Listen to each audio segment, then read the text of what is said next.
the ayah of Surah Al-Duha, فَوَجَدَكَ ضَالًّا فَهَدَى.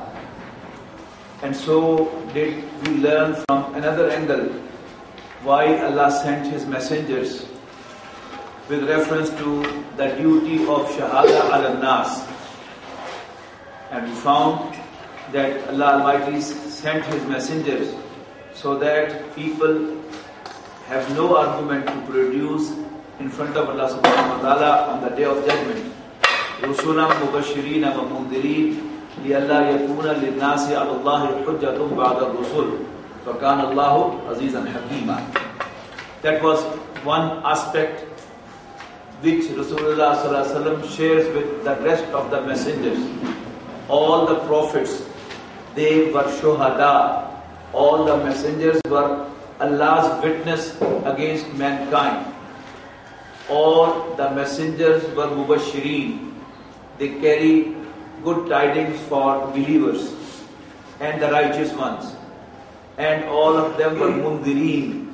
They used to warn mankind about the day of judgment and even the punishment which they could receive even in this life. All the messengers were callers towards Allah, da'in ilallah. So these are the common things which Rasulullah sallallahu alaihi wasallam shares with the rest of the messengers. For example, Musa alayhi salam was also told to be, as we find in Surah Muzammil, Inna arsalna ilaykum rasulan shahidan alaykum kama arsalna ila fir'auna rasula. Look, we have sent you a messenger towards you as a witness against you, as we sent Musa alayhi salam and to Fir'aun. Fir'aun disobeyed him and finally he got the punishment. We got hold of him. Similarly, the other words you will find about the messengers. This ayah, which appears 3 times in the Quran, as I mentioned, in Surah Al-Tawbah, then Surah Al-Fatha, and then Surah Al-Saf, you don't find anything close to this even about the other messengers.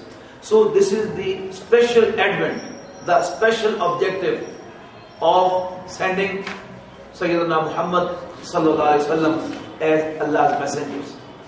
Meanings of the ayah is, it is He, that is, it is Allah Himself who sent His messenger sallallahu alaihi wasallam with the guidance, al-huda, the guidance, wa deen al-haq, and deen of haq, that is true deen, Allah's deen. Why?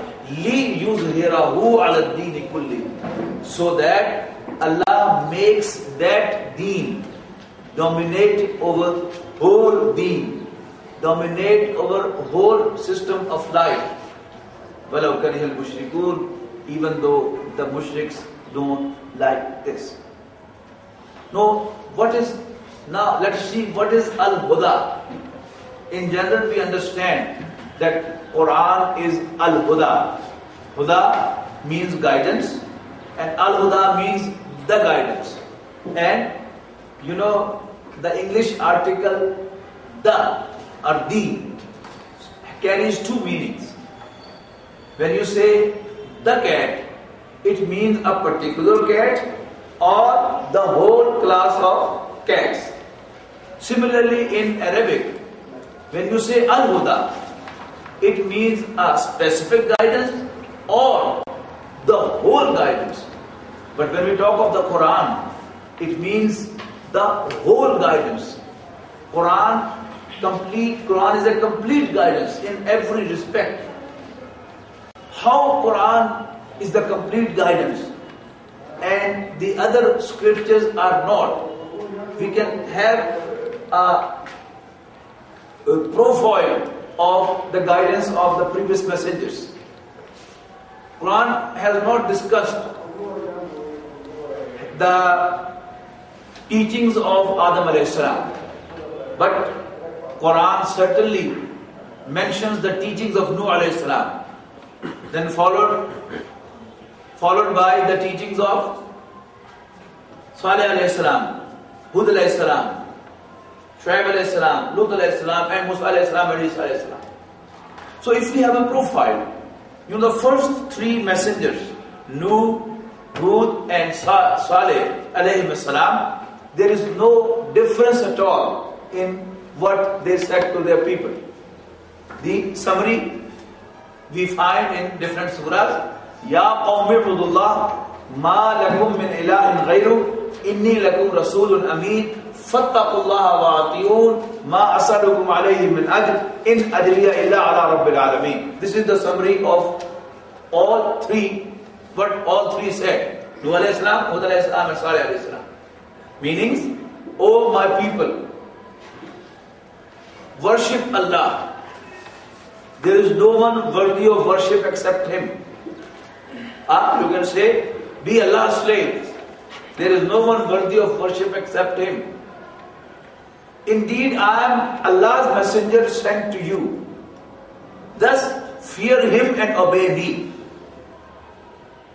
I don't ask you for any recompensation, as my recompensation is the concern of my Lord Allah subhanahu wa ta'ala. This is what Nuh alayhi salam said to his people, this is what Hud alayhi salam said to his people, and the same is what Salih alayhi salam said to his people. Then important messenger after him is Ibrahim alayhi salam. He is a unique personality. Actually, he has been sent as a role model even for the messengers. He was a role model even for Rasulullah sallallahu alaihi wasallam. And to the height he has loved Allah subhanahu wa ta'ala, that is unprecedented. He never said what to talk of no. Why to Allah subhanahu wa ta'ala? Allah gives the command and then He makes the compliance. And what to talk, it's easy to say. But those of you who have children, who are fathers, they can understand. Allah simply in dream gave an idea that you should slay your son in my name. He didn't say no. He didn't ask Allah Almighty, oh Allah, you are Ghani. Why you want my son to be slain? He said, didn't ask this question. Simply he got the command and there was a compliance. Then his nephew or his cousin was Lut alayhi salam. So in age he was of next generation, but otherwise he was his contemporary.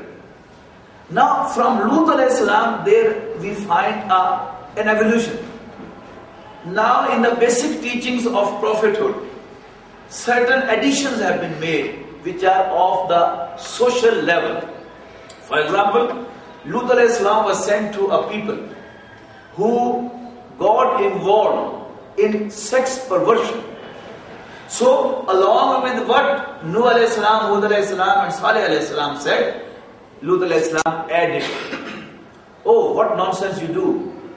You pursue men instead of women, whereas Allah has created women for you to enjoy. What is nonsense you do? Don't do it. And then he was followed by Shuaib alayhi salam. He was sent to a community who were involved in economic exploitation of their customers, defrauding. They used to weigh short and they used to measure short for their customers. Moreover, the town to which he was sent was situated at the caravan, at the junction of the two caravan routes. So they used to rob the caravans too. So both were actually the economic mischiefs. Shuaib alayhi salam, along with what Nuh, Hud, Saleh said, he added this to his dawah too. That don't do this. Allah Almighty has blessed you with His favors. You are well-to-do people. Yet why you do this nonsense?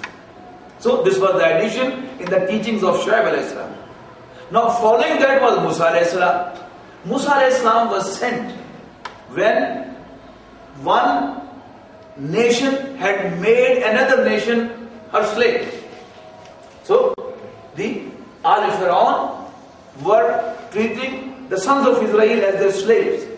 Musa a.s. was given the agenda. Go to Pharaoh. He is getting rebellious. Izhab ila Pharaoh innahu tagha.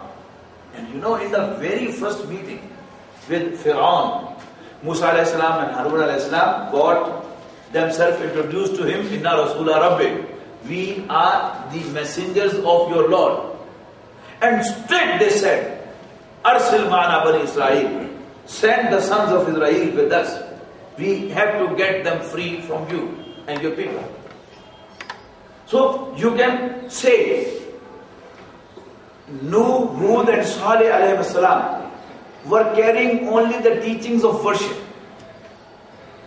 Whereas, agenda of the prophets to come after them, after Ibrahim alayhi salam, was having the social problems also to be addressed by the messengers.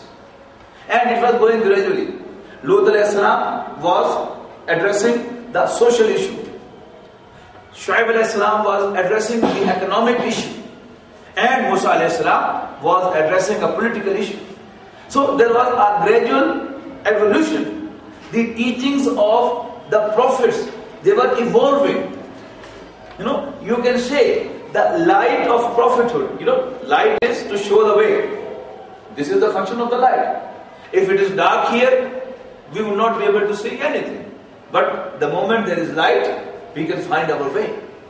So, light of prophethood is actually the light for the people to find their way.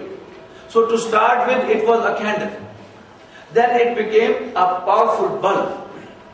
Then even more powerful rod, like our friend is holding to do the recording, because the light in the room was not sufficient. So he has brought a powerful rod to illuminate the area and get the recording done. And finally there came the time when sun was rising, and the son of Hidayah was Sayyidina Muhammad sallallahu alayhi wasallam. So he came with Al-Huda, the guidance. Now what are the contents of the Quran? Now at the end of this workshop today, we are definitely in a position to appreciate much more that we could appreciate before. That Quran is a complete guidance. Where we started from, it has its message in 3 ayat. وَالْعَصْرِ إِنَّ الْإِنسَانَ لَفِي خُسْرٍ إِلَّا الَّذِينَ آمَنُوا وَعَمِلُوا الصَّالِحَاتِ وَتَوَاصَوْا بِالْحَقِّ وَتَوَاصَوْا بِالصَّبْرِ. As Imam Shafi rahimahullah says, إِلَّمْ يُنَزِّلْ مِنَ الْقُرْآنِ سِوَاهَا لَكَفَتِ النَّاسِ. Had nothing more than Surah Al-Asr been revealed in the Quran, it would have suffices for the guidance of mankind. Yes, brief message is also there, and it contains more than 6,000 ayat. For more, for you and me, for the whole mankind, to guide them, to tell them what you cannot count. It tells them that this life is not the real life. It gives mankind introduction of their Lord. It tells mankind that messengers are Allah's representatives. It tells mankind how to worship Allah, how to be Allah's slave. It tells us how to have our relations with our relatives, how should we respect and treat our parents, what are the rights of our children upon them, how should we treat our wife, how should we treat our children. Further, it tells us how should we do our business, what is halal, what is haram. And on top of that, it tells us that what should be our political system. All this we get from the Quran. And not only in the form of information, but along with that, there is a motivation in the Quran, that you find the way and you get the motivation also from the Quran. So the right word for the Quran is Al-Huda. So the Prophet ﷺ, first of all, was given Al-Huda, the guidance. Now comes to the second, Deenul Haq. Literal meanings of the word Deenul Haq is Deen of Allah. What is deen? Literal meanings of deen is reward. Maliki Yawmiddin, Malik, master, or Maliki Yawmiddin, ruler of the day of reward. This is the basic meanings of the word deen. When it is with the fatha of dal, dain, it means debt. In verb, kama tudinu tudan means tit for tat. And then the word deen is used for the path. Lakum dinukum waliyadeen. You go your way and let me go mine. Then the word deen has been used in Surah Yusuf alayhi salam for law. No? Deenul Malik. Yusuf alayhi salam wanted to detain his brother, but the law of the king didn't allow him. So Allah Almighty mentioned, Zalika kidna li Yusuf, ma kana li yakhudha la akhahu fi deenil Malik. But when we say Deenul Islam, Deenullah, it means the complete way of life. Deenul Haq, Deen of Allah. Al-Haq is Allah subhanahu wa ta'ala.